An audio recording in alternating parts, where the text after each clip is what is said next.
तुम्ही जे शिकलाय आंतरराष्ट्रीय राजकारण म्हणजे काय, आंतरराष्ट्रीय संबंध म्हणजे काय, आंतरराष्ट्रीय राजकारण किंवा आंतरराष्ट्रीय संबंध यांचं स्वरूप कसं आहे, आंतरराष्ट्रीय संबंधाची व्याप्ती कशी आहे किंवा व्याप्ती म्हणजे काय, त्या आंतरराष्ट्रीय राजकारणामध्ये नेमक्या कोणत्या कोणत्या घटकांचा आपण अभ्यास केला किंवा करतो यावर आपण एक दोन लेक्चर खर्च केले होते. त्यानंतर या मागे जो लेक्चर झाला त्या लेक्चरमध्ये आपण आंतरराष्ट्रीय राजकारणाचे सिद्धांत शिकत होतो आणि त्या सिद्धांतापैकी जो पहिला सिद्धांत आपण शिकलो त्या सिद्धांताचं नाव होतं आंतरराष्ट्रीय राजकारणातील आदर्शवादी सिद्धांत. कोणता? आदर्शवादी सिद्धांत. या आदर्शवादी सिद्धांतामध्ये म्हणजे या अगोदर जो सिद्धांत शिकला तो आदर्शवादी सिद्धांत होता. आदर्शवादी सिद्धांत तुम्हाला आठवत असेल, आदर्शवादी सिद्धांतामध्ये आपण असं सांगितलं होतं की आंतरराष्ट्रीय राजकारणामध्ये एक राष्ट्र दुसऱ्या राष्ट्राशी संबंध ठेवत असताना किंवा संपर्क ठेवत असताना त्याने ज्या तत्वांचा स्वीकार करायला पाहिजे तर ती तत्वे आदर्शवादी असावीत हा त्याचा मूळ हेतू आहे. म्हणजे भारत ज्या वेळेस जगातील विविध राष्ट्रांच्या संपर्कात येईल, संबंध जोडेल, त्यांच्यासोबत व्यवहार करेल, त्यावेळेस त्या आदर्शवादी तत्वांचा अवलंब केला जावा ही त्या मागची भावना होती. तर हे आदर्शवादी तत्वे काय होती? जे कल्पनेतलं, आपल्या मानवी संकल्पनेतलं जे चांगल्यात चांगलं आहे त्या तत्वांचा पुरस्कार करणे किंवा ती तत्वे किंवा त्या गोष्टी अंमलात आणणे. आपण त्यासाठी उदाहरण घेतलं होतं की आपण असं म्हणत होतो की हा सिद्धांत शिकताना हा जो आंतरराष्ट्रीय राजकारणातला आदर्शवादाचा सिद्धांत आहे तो काय करतो, सध्या काय आहे किंवा काय होतं यावर फारसं लक्ष देत नाहीये. म्हणजे आपलं सध्या काय आहे, जी रियालिटी आहे, जी वास्तवता आहे याकडे आदर्शवाद लक्ष देत नाही. आदर्शवाद फक्त एका गोष्टीकडे लक्ष देतो, काय हवा आहे. म्हणजे त्याचा आपण संदर्भ हे बघा, प्रत्येक माणसाची अशी स्वप्ने असतात. स्वप्ने आपल्या खाजगी स्तरावरची काही स्वप्ने असतात. स्वप्ने ही या पृथ्वी तलावरची जेवढी जिवंत माणसं आहेत आणि जी नॉर्मल अशा सर्व लोकांना स्वप्ने पडत असतात किंवा ती स्वप्ने पाहत असतात. कधी कधी आपल्या डोक्यामध्ये असं असतं की आपण खूप उच्च स्तरावरची किंवा खूप वेगळी जी व्यवहारात येतील किंवा येणार नाहीत हे माहीत नाही तरी सुद्धा ती स्वप्ने पाहत असतात. अपेक्षा काय असते, मानवी मनामध्ये इच्छा दडली असते की ठीक आहे मी ही गोष्ट अचीव्ह केली पाहिजे किंवा मी इथपर्यंत गेलो पाहिजे किंवा मला ही गोष्ट मिळाली पाहिजे, याबाबतची जशी स्वप्ने पाहिली जातात. परंतु तशी मोठी स्वप्ने पाहताना व्यवहार काय आहे किंवा रियालिटी काय आहे, ज्याला आपण म्हणतो वास्तवता काय आहे, याकडे आपण डोळे झाक करत असतो. म्हणजे मी एक सामान्य माणूस असेल आणि मी जर राष्ट्रपती होण्याची स्वप्न पाहत असेल तर ते माझं एक आदर्शवादी स्वप्न झालं. परंतु मी तिथपर्यंत जाणार नाही, तिथपर्यंत जाण्यासाठी आवश्यक असलेल्या गोष्टी माझ्याकडे नाहीत किंवा तेवढ्या उच्च दर्जाचा किंवा लेवलचा एक माणूस म्हणून किंवा एक लीडर म्हणून मी नाही, याची जाण असणे म्हणजे काय, वास्तवतेची जाण असणे. म्हणजे एखादी गोष्ट आपल्या आवाक्यामध्ये आहे किंवा नाही या गोष्टीचा एक संतुलित विचार किंवा त्याचं व्यावहारिक ज्ञान असते, याला आपण काय म्हणतो, याला वास्तववाद म्हणतो. आणि त्या वास्तव गोष्टींवर कमी लक्ष देणे आणि फक्त उच्च ध्येयांवर, उच्च स्वप्नांवर म्हणा किंवा उच्च उद्दिष्टांवर लक्ष केंद्रित करणे याला आपण आदर्शवाद म्हणतो. म्हणजे आता हे आदर्शवाद मध्ये आंतरराष्ट्रीय राजकारणातला आदर्शवाद म्हणजे आपण जी स्वप्ने पाहतो त्याच्याशी संबंध नाही, हे म्हणजे त्याचं एक उदाहरण झालं. आंतरराष्ट्रीय स्तरावरच्या आदर्शवादामध्ये काय आहे, हे जग शांततामय झालं पाहिजे, या जगामधून युद्ध हद्दपार झालं पाहिजे, माणसातला किंवा राष्ट्रातला संघर्ष नष्ट झाला पाहिजे आणि अत्यंत उच्च प्रतीचं जीवन प्रत्येक माणसाला किंवा प्रत्येक राष्ट्रातील नागरिकांना मिळालं पाहिजे, हा याचा उच्च हेतू आहे, खूप उच्च हेतू आहे. म्हणजे माणसातील संघर्ष नष्ट होईल का? व्यावहारिक स्तरावर जर आपण पाहिलं तर होणार नाही का? कारण माणूस हा स्वार्थी प्रवृत्तीचा आहे, माणूस हा लोभी प्रवृत्तीचा आहे. माणसाला आपलं हित इतरांच्या हिताच्या तुलनेमध्ये श्रेष्ठ वाटतं आणि त्याची परिपूर्तता करण्यासाठी तो झगडत असतो किंवा त्याच्या परिपूर्ततेसाठी तो प्रयत्नशील असतो. तसंच राष्ट्रीय स्तरावर सुद्धा असतं. प्रत्येक राष्ट्र आपल्या सोयीचं, आपल्या हिताचं, आपल्या फायद्याचं याच दृष्टिकोनातून विचार करत असतो. त्यामुळं आदर्शवाद ही संकल्पना व्यवहारात यायला अडचण होते. ठीक आहे, आपण त्याची ती तत्वे वगैरे यावर आपण मागच्या लेक्चरला चर्चा केली होती. आता जो सिद्धांत आपण ज्यावर चर्चा करणार आहोत त्या सिद्धांताचं नाव आहे सत्ता सिद्धांत. कोणता? सत्ता सिद्धांत. म्हणजे जो आदर्शवादी सिद्धांत होता त्याच्या पूर्णपणे विरोधातला किंवा पूर्णपणे विसंगत असलेला सिद्धांत म्हणजे हा सत्ता सिद्धांत.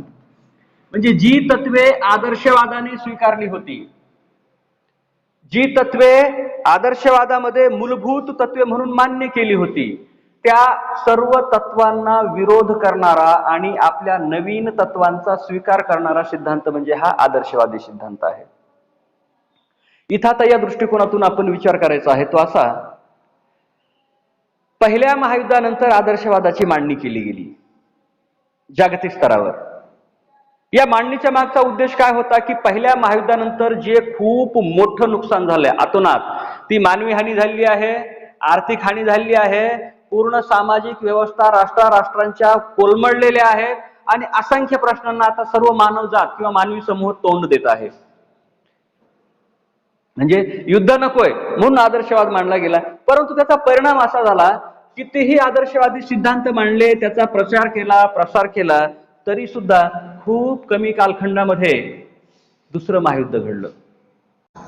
आणि दुसरं महायुद्ध घडल्यानंतर किंवा दुसरं महायुद्ध घडल्यामुळे आदर्शवादाची जी तत्वे होते किंवा आदर्शवादाची संकल्पना होती, ही संकल्पना अव्यवहार्य आहे किंवा आदर्शवाद अपयशी झाला किंवा आदर्शवादाची जी तत्वे आहेत ही तत्वे विकासास पूरक नाहीयेत किंवा आदर्शवादाच्या माध्यमातून राष्ट्राशी आता कनेक्ट होऊ शकत नाहीत, ही गोष्ट पक्की झाली. आणि त्यानंतरच्या कालखंडामध्ये हा सत्तावादी सिद्धांताची आंतरराष्ट्रीय राजकारणामध्ये नव्याने मांडणी करण्यात आली. म्हणजे हा सिद्धांत जो मांडला गेला तो कधी मांडला गेला? दुसऱ्या महायुद्धानंतर हा सिद्धांत मांडला गेला, सत्तावादी सिद्धांत.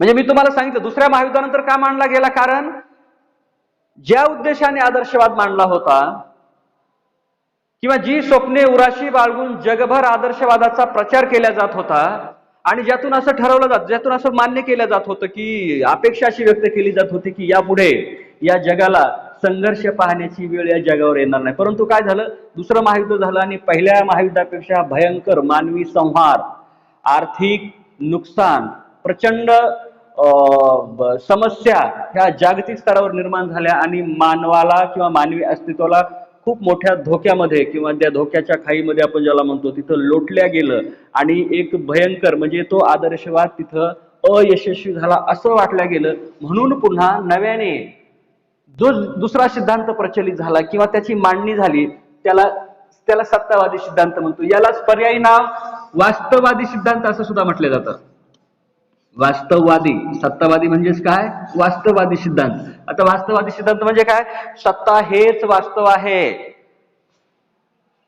म्हणजे वास्तव ज्याला आपण, हे बघा एक साधे शब्द आहेत की आपण म्हणतो ना तुम्ही थोडं वास्तववादी राहा. वास्तववादी राहा याचा अर्थ काय? ऍक्च्युअल एक्झॅक्ट काय आहे त्यावर विचार करा. जे नाहीये किंवा जे स्वप्नरंजन आहे, जे कल्पक आहे, जे अतिरंजक आहे त्यावर विचार करू नका. रंजक, आदर्श, काल्पनिक ह्या डोक्यातल्या किंवा ह्या स्वप्नांच्या संकल्पना आहेत, पण जे व्यवहार काय आहे, म्हणजे माझ्या खिशामध्ये जर 500 रुपये असतील आणि मी जर इथे एखादी 5,000 रुपयाची वस्तू खरेदी करायला गेलो तर ते अवास्तव होईल. म्हणजे वास्तव काय आहे? जर माझ्याकडे एवढी रक्कम असेल तर मी तेवढ्याच रकमेच्या दृष्टिकोनातून खरेदीचा विचार केला पाहिजे.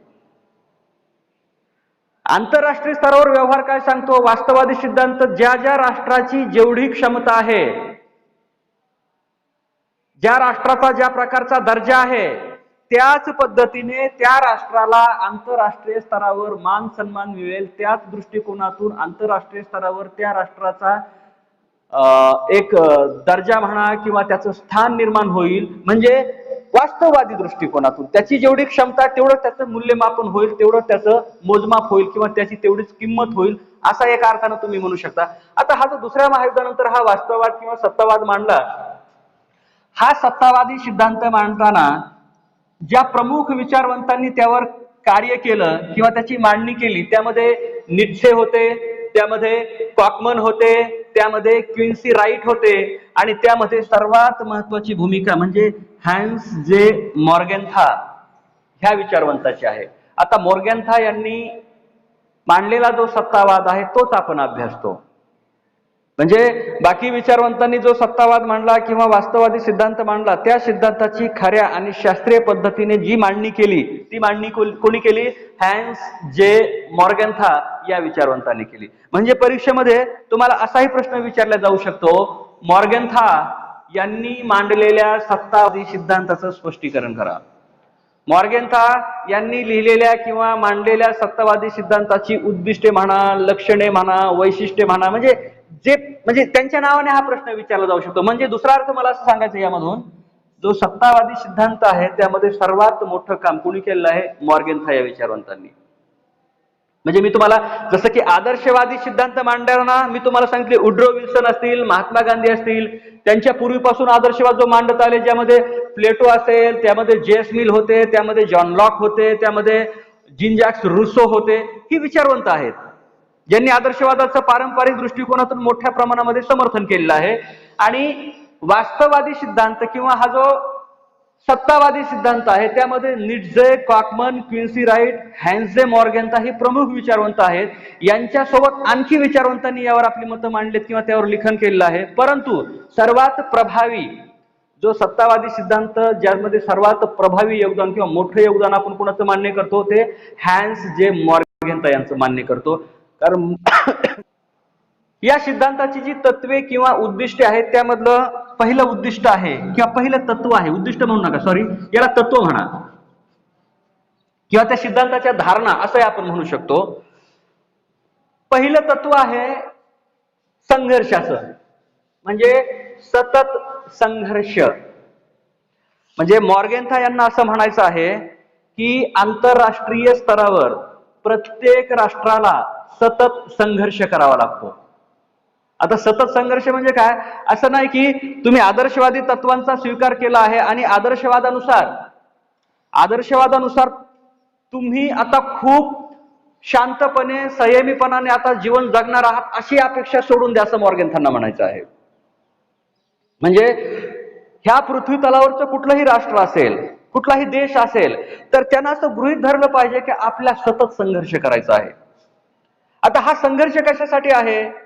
म्हणजे तुम्ही स्वतः कितीही आदर्शवादी तत्वांचा स्वीकार केला, परंतु समोरच्या राष्ट्राने जर तुमच्यावर आक्रमण केलं आणि तुमचा प्रदेश अंकित करण्याचा प्रयत्न केला, त्याला जिंकण्याचा प्रयत्न केला किंवा तुम्हाला गिळंकृत करण्याचा प्रयत्न केला एखाद्या छोट्या राष्ट्राला, तर असं तुम्ही गाफील राहून चालणार आहे का?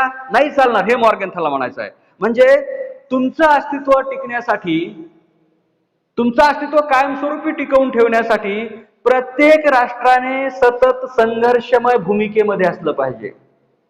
म्हणजे युद्ध करण्याची तुमची इच्छा नाहीये, युद्ध करणे हे तुमच्या तत्वात नाहीये, पण जर तुमच्यावर कोणी आक्रमण केलं असेल किंवा आक्रमण करत असेल तर त्यावेळेस तुम्ही तुमचं राष्ट्र त्या राष्ट्राला दान करणार आहात का?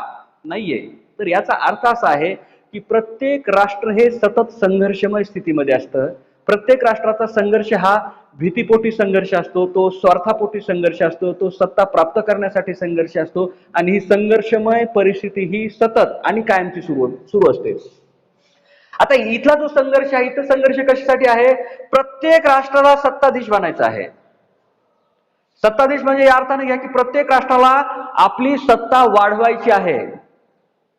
प्रत्येक राष्ट्राला आज जो आपला दर्जा आहे, आज जी आपली एक शक्ती आहे, पॉवर आहे, त्यापेक्षा आपली पॉवर वाढवायची आहे. म्हणजे आपण बघतो ना की प्रत्येक माणसाची जशी इच्छा असते की मी आज जसा आहे त्यापेक्षा उद्या मी आणखी आपली शक्ती आता ही अनेक शक्ती म्हणजे अनेक साधनं आहेत. फक्त पैसा ही शक्ती आहे का? नाहीये. ती तुमची सामाजिक प्रतिष्ठा असेल, ती तुमच्याकडची आर्थिक साधनं असतील, तुमच्याकडची काही उत्पन्नाची साधनं असतील, तुमच्याकडे असलेल्या काही इतर तुमची कौशल्य असतील, ती सुद्धा तुमची सत्ता आहे. तुमच्याकडे चांगले सॉफ्ट स्किल्स असणे ही सुद्धा तुमची ही सत्ता आहे आधुनिक कालखंडामध्ये. तर प्रत्येकाला असं वाटतं की मी आणखी यापेक्षा थोडा आहे, त्यापेक्षा माझ्या क्षमता वाढल्या पाहिजेत, माझी सत्ता वाढली पाहिजे किंवा माझ्या ऐकणाऱ्या लोकांची संख्या वाढली पाहिजे वगैरे वगैरे. राष्ट्रांची सुद्धा तीच भावना असते की प्रत्येक राष्ट्राला असं वाटतं की आंतरराष्ट्रीय स्तरावर आपला दर्जा वाढला पाहिजे. आंतरराष्ट्रीय स्तरावर एक शक्तिशाली राष्ट्र म्हणून आपली ओळख निर्माण झाली पाहिजे. आणि यासाठी प्रयत्न करत असताना प्रत्येक राष्ट्र हे संघर्षाच्या भूमिकेतून प्रयत्न करतं. कारण जर मला सत्ता वाढवायची आहे म्हणजे कुणाच्या तरी सत्तेशी त्याचा संबंध येतोय आणि तिथली सत्ता मी कमी करण्याचा प्रयत्न करतोय, तेव्हा माझ्याकडे एखादी सत्ता येते. म्हणजे एखादं पद दुसऱ्याकडे आहे, ते पद माझ्याकडे मला मिळवायचं आहे, तर माझी सत्ता वाढणार आहे. म्हणजे मला ते पद तिथून घ्यायचं, ते कुणाच्या तरी हातातून म्हणा किंवा कुठले जे स्पर्धक असतील त्या स्पर्धकांना बाजूला सारून, म्हणजे हा संघर्षाचा प्रयोग आला. हा म्हणजे या प्रक्रियेमध्ये असा वैयक्तिक स्तरावर आणि राष्ट्रीय स्तरावर सत्ता प्राप्त करणे, सत्ता वाढवणे याची जी प्रक्रिया आहे ही संघर्षाची प्रक्रिया असते. म्हणून प्रत्येक राष्ट्राला संघर्षाच्या भूमिकेत राहावं लागतं असं मॉर्गेन्ता हे म्हणतात.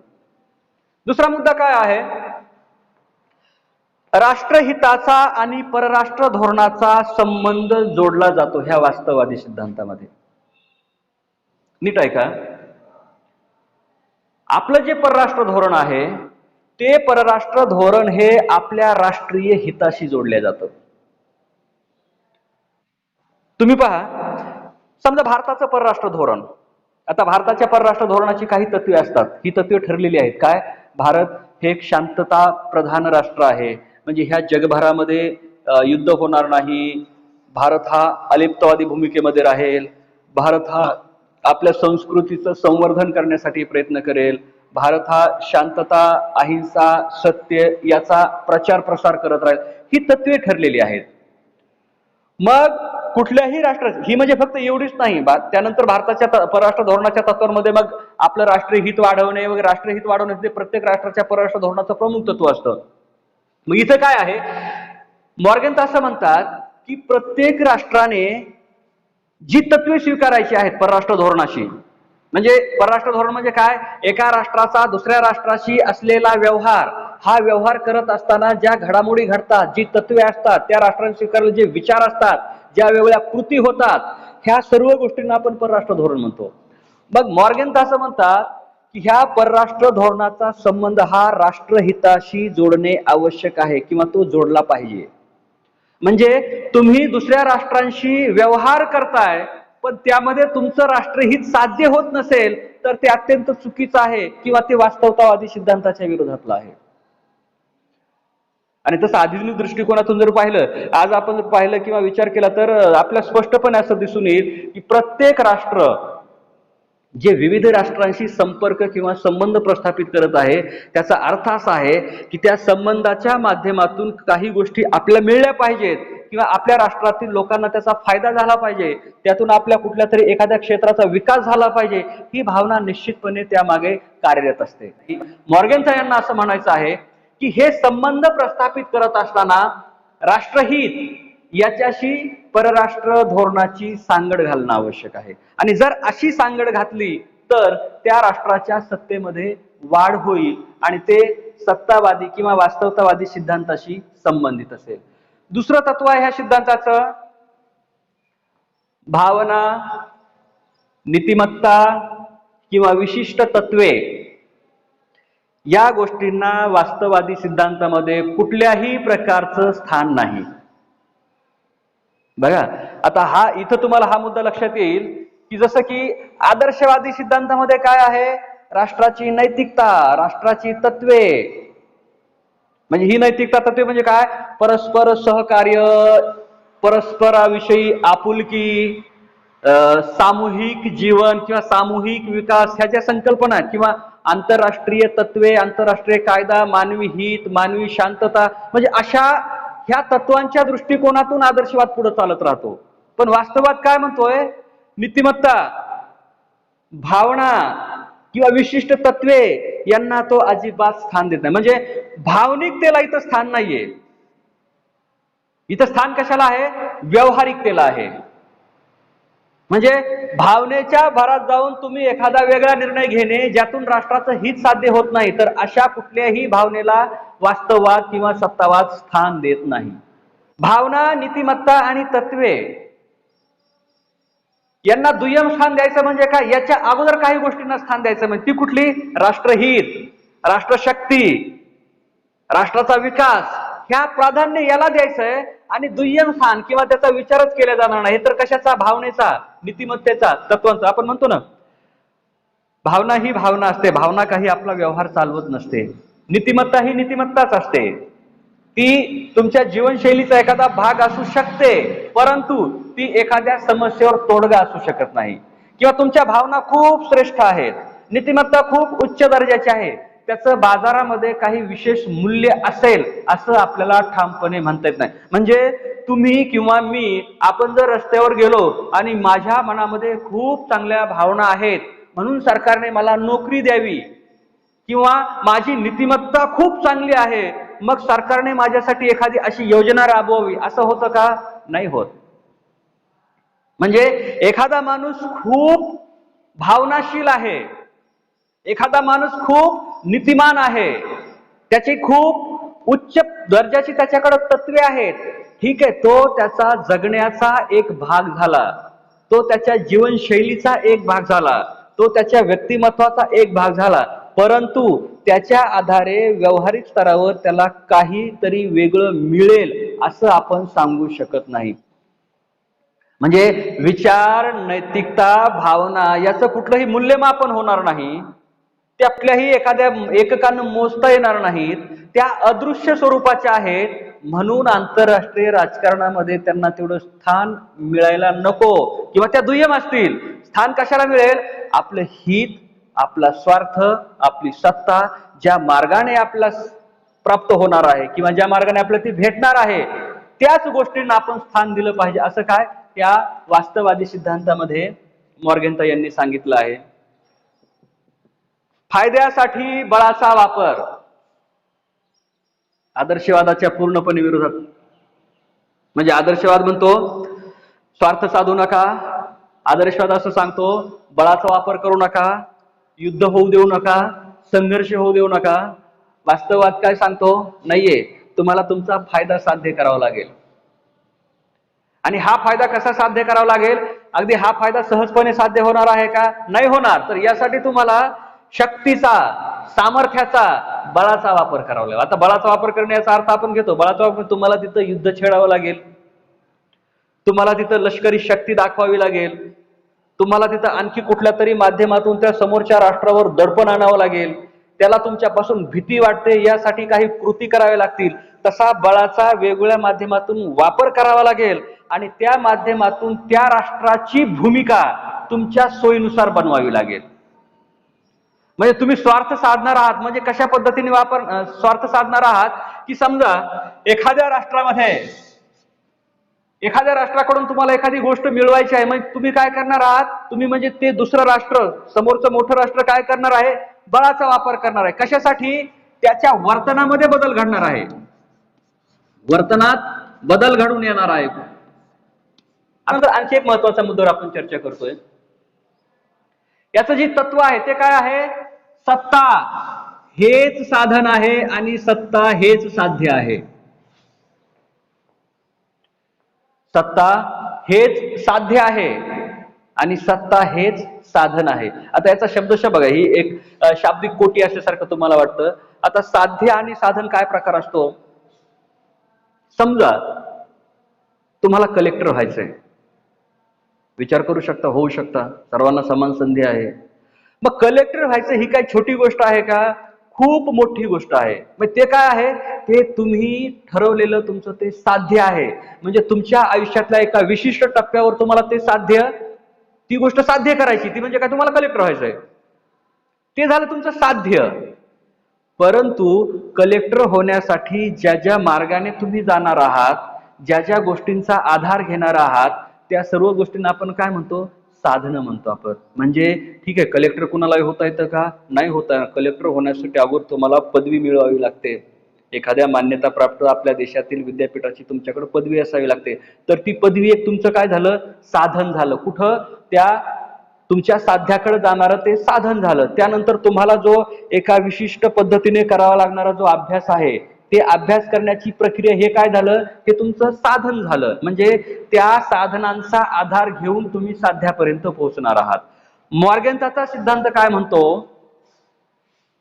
आंतरराष्ट्रीय राजकारणामध्ये प्रत्येक राष्ट्राचं साध्य हे सत्ताच आहे आणि ते साध्य मिळवण्यासाठी ज्याचा वापर करायचा आहे किंवा ज्याचा साधन म्हणून वापर करणार आहात ते सुद्धा काय आहे, ते सुद्धा सत्ताच आहे. म्हणजे आपण म्हणतो ना, सत्तेचा वापर करून आणखी सत्ता वाढवणे. जसं की असं म्हणलं, पैशाचा वापर करा आणि पैसा वाढवा, म्हणजे पैसा हेच साध्य आहे आणि पैसा हेच साधन आहे.